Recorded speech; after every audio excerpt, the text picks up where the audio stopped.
ano yung dapat nating ipaglaban na natin. Ito na po yung panahon na yun.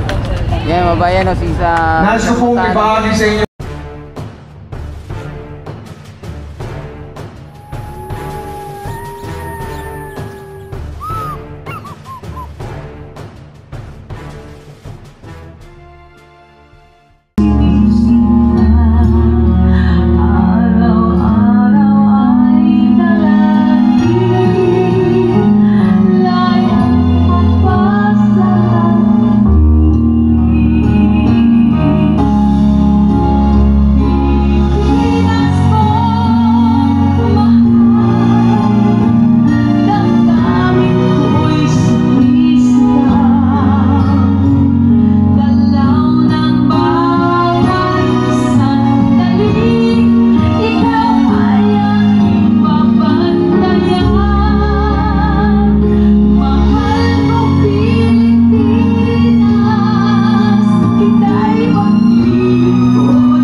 Maraming salamat, Ana Rivera. Mabuhay ang bansang Pilipinas! Mabuhay si Tatay Digong! Mabuhay! At bago po tayo magpapatuloy, muli po namin pananawagan ang may-ari po ng mga sasakyan na AAP 1783, AAP 1783 at UWK 912, UWK 912. Ano po natin dahil nakaharang po sa driveway. At para po mangusap sa atin, isang batikan na aktor at kilalang taga-suporta ni dating Pangulong Rodrigo Duterte. Walang iba kundi si Sir Cesar Montano.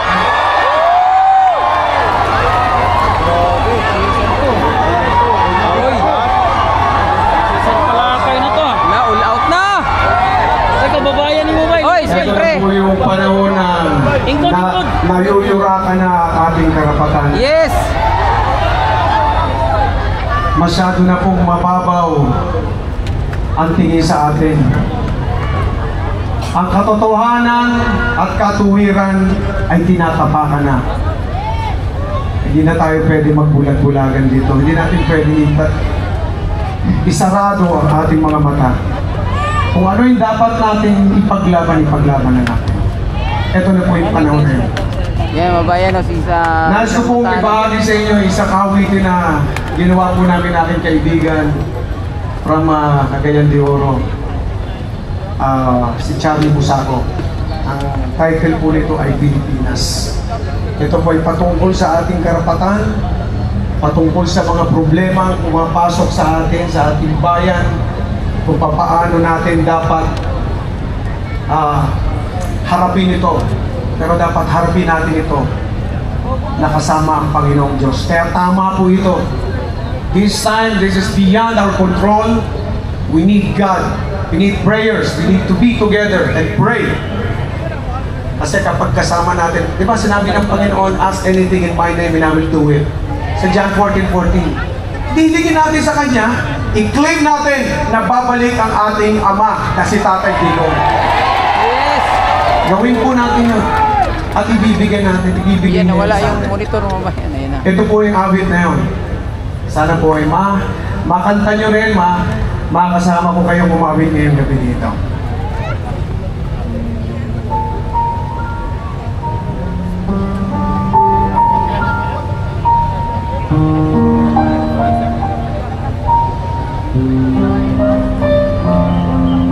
Sa hirap ng ating panahon ngayon, Sisa Rontano, mabayan o. mga katanungan na walang kasagutan. Araw na lang gumagawa ng paraan, maiahon ng pamilya sa kahirapan. Kumakayon kahit kumakalaw tiyan, dugo't pawis ang siyang tanging puhunan. May Sisa Rontano na dito lang sa liwanag. Pilipinas, umabot ka,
Yan, shoutout mga bayan.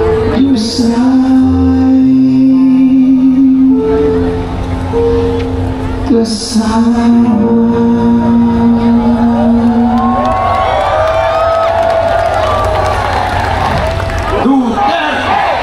Duterte! Duterte! Duterte! Duterte! Tandaan niyo po, ang pangako ng Panginoon, I will never leave you nor forsake you. Kaya hindi po tayo iiwan. Kapag katuwiran, katotohanan po ang pinaglalaban natin, kasama po natin siya. Okay, let's pray together. Mga boss, ito mga susuportahan natin. Yan, Kuya Jimmy, nandito. Yan. Kuya Ipe ba yan? Good evening, Kuya Host. Love you, Kuya Ipe. Parang 26 years old ka lang na. Bagets na bagets, ha? Huwag niyo po kakalimutan na may Kuya Buboy siya sa Montano nagmamahal sa inyo! Eto! Tapos na yan sa Panginoon. Nakabalik na ang ating tatay Digong dito. Nangyari na yan because we claim it tonight. Amen! Maraming salamat, Ginoong Cesar Montano! Talagang mananaig ang kabutihan. Naniniwala ba kayo niyan? Yes! At dadaigin nito ang kasamaan.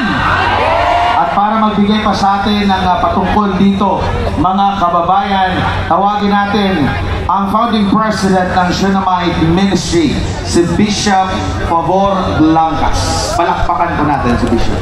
Lahat ng naniniwala sa pagbabago, sumigaw ng malakas. Parang yung sigaw nyo, hanggang lang yata yan sa Japan. Hanggang yung sigaw mo, hanggang Netherlands. Malakas! Sabihin mo nga, mangyayari. Mangyayari! Isa pa! Mangyayari! Sabihin mo sa katabi mo, maniwala ka na. Yan. Alam niyo, may kasabihan sa salita ng Biblia.